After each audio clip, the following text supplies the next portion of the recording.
This is the best common for each color in Tarkir Dragonstorm Limited. First up, we've got blue. We've got Sibsig Appraiser. Blue 2 for a 2/1 zombie advisor. When this creature enters, look at the top 2 cards of your library, put one of them into your hand and the other into your graveyard. Sibsig is really your classic 2-for-1 in draft, and it fits into multiple strategies. The only strategy that I don't love this in is the Jeskai deck, but it's fine. It's really good in the Sultai deck, and it's definitely very good in the Temur deck as well. This is a set that has a lot of power in its multicolor cards, so it's not often you're going to take this pack one, pick one, but sometimes if you don't have something that you love, this just allows you to be in multiple strategies, so I love Sibsig Appraiser. Next up, we have black with Caustic Exile. Black, target creature gets -3/-3 until end of turn. As an additional cost to cast the spell, pay 1 or behold a dragon. No surprise here, as instant speed, efficient removal is pretty much always going to be good and limited. The fact that this can cost 1 if you have a dragon in hand, and most of us will have a dragon in hand because the decks are playing on average like 3 to 7 dragons. If you're on the draw and you don't play a tap land, you can take out like a Shock Troops or something like that, or whatever, Shock Brigade, whatever it's called. This card has just been very good for me in every deck that it's in, and again, this is another one that I wouldn't hesitate to take pack one, pick one if there isn't like a really powerful multicolor card. Still 3 more colors and colorless. Be sure to hit that follow button if you guys like limited content like this. I've been considering doing a bit more of it. In red, we're going to go Molten Exhale. Red 1, you may cast the spell as though it had flash. If you behold a dragon, deals 4 damage to target creature or planeswalker. Similar to Caustic Exhale, the big difference here is that I think Shock Brigade is such a good red common that depending if you want to be in the Mardu aggro deck, I could see taking that over this.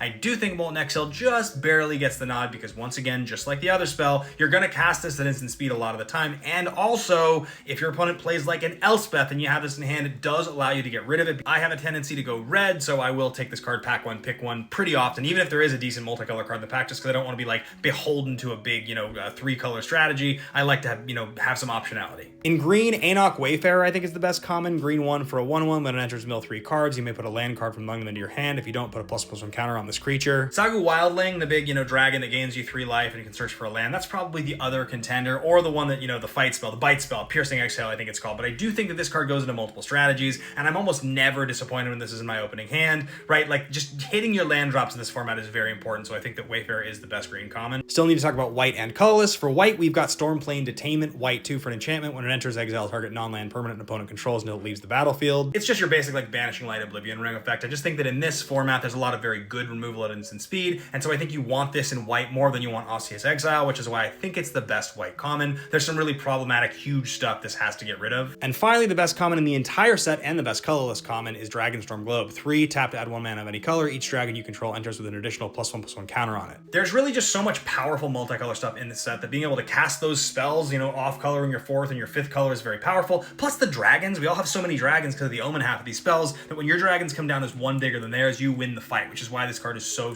important. Those are the best commons by color in the set. Hit that follow button if you guys want to see part 2, the best commons of each 3-color con.